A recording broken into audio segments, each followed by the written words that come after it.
Pour un entrepreneur qui est jeune, qui se lance ou qui s'est lancé depuis un bout de temps, s'il veut réussir, premier conseil que je dois lui donner, c'est d'oublier les femmes. En fait, les femmes ne servent à rien. En fait, cette semaine, je suis allé sur Facebook, j'ai vu un jeune entrepreneur, le meilleur, le plus grand jeune entrepreneur du Cameroun, qui a fait un post et sur ce post, il y a les polémiques. La vidéo a vraiment laissé une tache d'huile dans le cœur des internautes, particulièrement des Camerounais. Pour ceux qui n'ont pas regardé la vidéo, regardez la vidéo, on revient derrière pour continuer. Aujourd'hui, les jeunes se disent que non, vraiment, il faut maîtriser un seul couloir, faire seulement une seule chose et c'est fini. La spécialisation, c'était un canular. C'est-à-dire c'était juste un moyen de faire comprendre aux gens que reste ici là. Mais en fait, plus tu te spécialises, plus tu deviens pauvre. Parce qu'on va t'amener dans un autre couloir, tu ne maîtrises rien là-bas. Tu as dit que je vais rester dans ça là. C'est ça le problème. Sortons dans tous les domaines. Surtout si tu veux devenir entrepreneur. Parce qu'un entrepreneur n'a pas de compétences c'est pas la C. Quand on dit que c'est maths physique, il n'y a pas de maths physique en entrepreneuriat. Tu dois tout faire. Comptabilité, tu es là. Management, tu es là. Finance, tu es là. Design, tu es là. Production, informatique. Tu dois être dans tous les différents domaines. Même si tu n'es pas le meilleur, tu dois y être d'abord pour comprendre les bases. Tu vas te lancer en entrepreneuriat, tu ne comprends rien de la vente. Tu vas vendre quoi? Tu vas vendre quand? À qui? Tu vas embaucher un vendeur lui-même qui n'a que la théorie, il n'a pas de pratique. Vous allez vendre comment? Quand? Merci une fois de plus, nous sommes de retour. Bonsoir Monsieur Cyprien. Bonsoir Monsieur Brice. Comment tu vas? Je vais très bien, merci. D'accord, moi je fais dans le divertissement, mais il y a une chose qui m'a marqué dans ta vidéo, c'est que tu passes ton temps à conscientiser la jeunesse camerounaise, mais les commentaires, tu as eu 4000 commentaires, sur les 4000 commentaires, 3950 commentaires étaient contre toi. Dis-moi exactement ce qui n'a pas marché dans cette vidéo. Je ne dirais pas ce qui n'a pas marché en fait. Parce que moi, j'aime toujours dire qu'on est dans un pays où beaucoup de gens sont encore concentrés sur le divertissement. Lorsqu'on parle sur Internet, lorsqu'on regarde les vidéos qui font le plus de vues, on voit des vidéos des personnes qui dansent, des vidéos des personnes qui font des comédies, des vidéos des personnes qui bagarrent. En fait, lorsque vous parlez de quelque chose qui ne touche pas au divertissement, beaucoup de gens vont forcément être contre vous. Et maintenant, au-delà de ce que vous avez dit au début, moi j'aime souvent dire qu'il y a un problème parce que les gens vont écouter ce qu'ils écoutent, mais ils ne vont pas entendre ce que vous dites. Ça veut dire dans la vidéo, j'ai dit quelque chose. Les gens n'ont pas entendu ce que j'ai dit, eux ils ont entendu autre chose et forcément c'est pour ça qu'ils sont en train de critiquer la vidéo. Je ne sais pas si forcément j'ai été clair. D'accord, là je comprends parfaitement. Mais j'ai fait le screenshot de tes commentaires. Est-ce que tu peux répondre à tes commentaires directement? J'ai aucun problème à répondre à tes commentaires. Sur les 3950 commentaires, j'ai fait le screenshot de quelques commentaires, je crois peut-être environ 4 commentaires que tu vas répondre. D'accord. Voilà déjà le premier commentaire. C'est bien mon petit, mais va encore te former. D'accord, déjà une personne qui me dit d'aller me former, moi j'aimerais qu'il donne un commentaire plus important que ça. Va peut-être dire, va te former en, c'est pas trop en français, va te former en tel domaine. Parce que dire que va encore te former, c'est comme s'il ne me forme pas déjà. Je lis en moyenne plus de 100 livres par an, personnellement. Je lis des livres dans différents domaines, dans le marketing, dans la communication, dans l'entrepreneuriat, dans le commerce, dans l'industrie. En fait, quand il me dit d'aller me former, je ne sais pas s'il me demande de retourner à l'école, parce que l'école, ce n'est pas une formation, c'est une chose qui est différente. Il y a une différence entre éducation, instruction et formation. Donc forcément, peut-être qu'il ne sait pas qu'il y a une différence. S'il ne le sait pas, j'espère qu'il va comprendre au travers de cette vidéo. Est-ce que formation égale lire le livre? Va me former dans quel domaine? Qu'est-ce qu'il a? Bon, la vidéo qu'il a vue, il estime que je suis encore bloqué ou limité à quel niveau? Est-ce qu'un entrepreneur est obligé d'être polyvalent pour s'en sortir? Nous sommes au Cameroun, nous sommes en Afrique.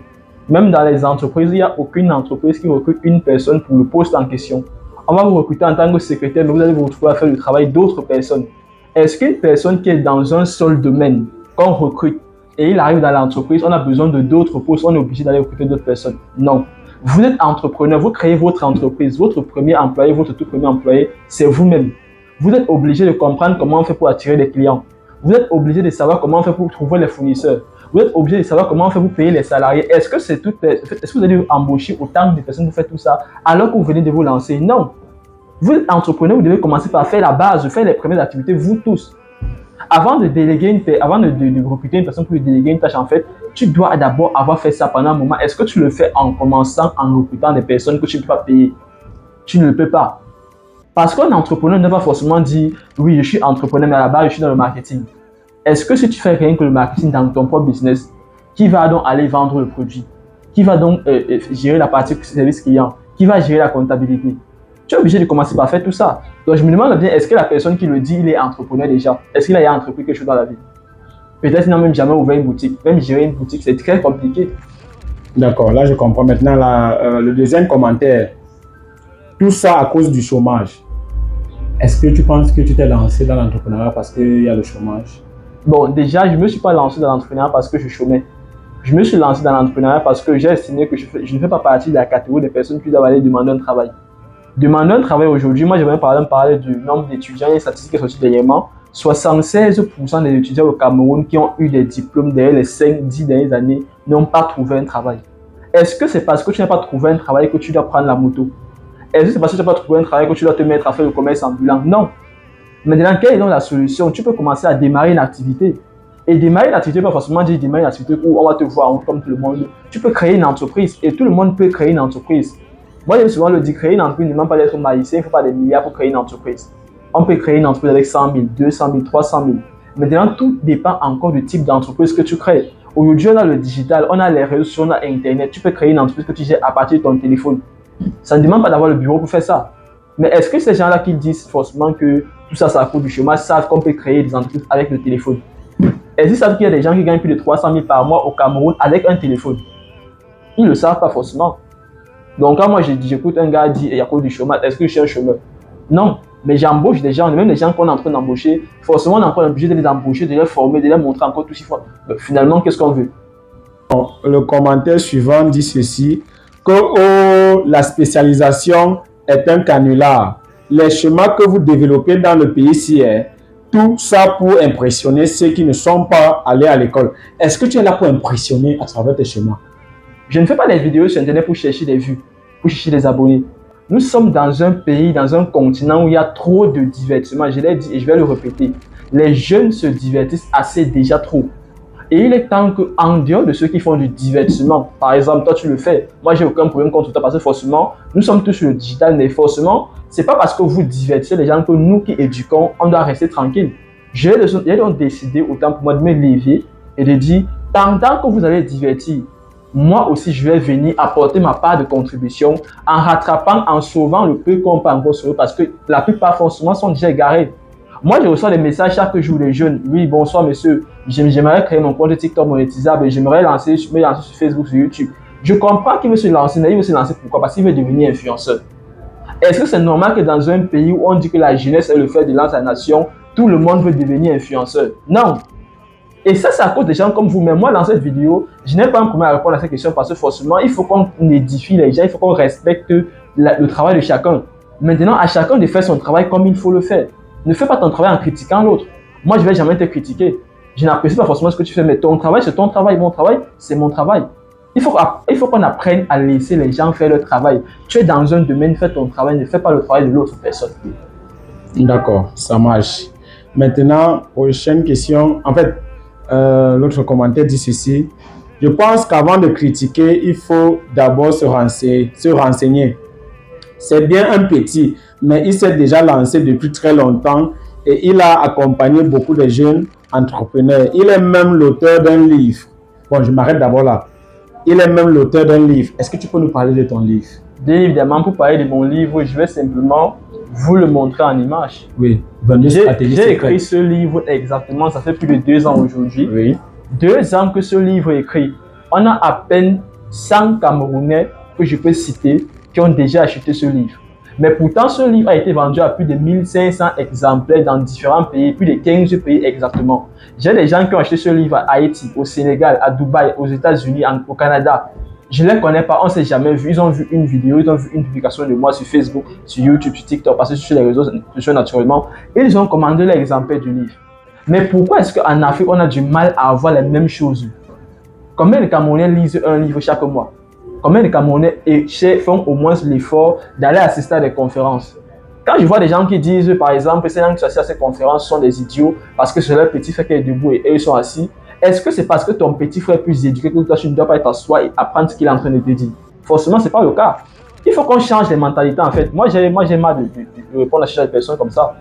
Bon, étant donné que j'ai terminé avec les commentaires, moi je voulais sortir avec une question. Oui, parce que lorsque je suis venu particulièrement, j'ai été impressionné par le nombre de jeunes que j'ai vu, que tu es en train de former. Mais parmi tous ces jeunes-là, j'ai vu des femmes bien formées. N'oubliez pas que je fais dans le divertissement, je suis désolé, c'est pas de ma faute. Est-ce que parmi toutes ces femmes-là, tu as une copine parmi ou alors est-ce que tu es marié? Bon, déjà pour un entrepreneur qui est jeune, qui se lance ou qui s'est lancé depuis un bout de temps, s'il veut réussir, premier conseil que je dois lui donner, c'est d'oublier les femmes. En fait, les femmes ne servent à rien pour un entrepreneur. Sérieusement. Ça va peut-être choquer certaines personnes, mais moi je suis honnête. Les femmes ne servent à rien pour un entrepreneur qui est concentré sur son business. D'accord. Dis-moi exactement, si une personne veut te contacter ou alors si une personne veut arriver dans ton bureau pour essayer de bénéficier de tes formations, où est-ce qu'on peut te trouver? Bon, déjà, premièrement, il faut forcément passer par mes pages Facebook. Page Facebook, compte TikTok, chaîne YouTube. Vous allez avoir toutes les informations. Mon numéro WhatsApp, forcément, il est directement sur ma page. Vous l'écrivez, que ce soit moi, que ce soit mon assistant, forcément, on va vous donner rendez-vous et on va vous indiquer le lieu. Est-ce que tu connais faire le montage vidéo à travers ton téléphone? Est-ce que tu as une page Facebook professionnelle? Est-ce que tu as une chaîne YouTube professionnelle? Est-ce que tu as un compte TikTok monétisable? Est-ce que tu veux vendre en ligne sur Facebook? Est-ce que tu connais les stratégies du community management? Aujourd'hui, on te donne l'opportunité de te former en 2 jours du 24 au 25 mai à Bonamoussadi. Si tu ne peux pas être disponible ce jour, il y a la formation présentielle et la formation en ligne. C'est très simple. Parce que parlant du community management, j'ai mon ami qui va vous assister. Et parlant des montages vidéo, je vais vous assister. La création des pages Facebook, je serai là avec vous. La création des chaînes YouTube, je serai là avec vous. Et la création des comptes TikTok monétisables, je serai avec vous.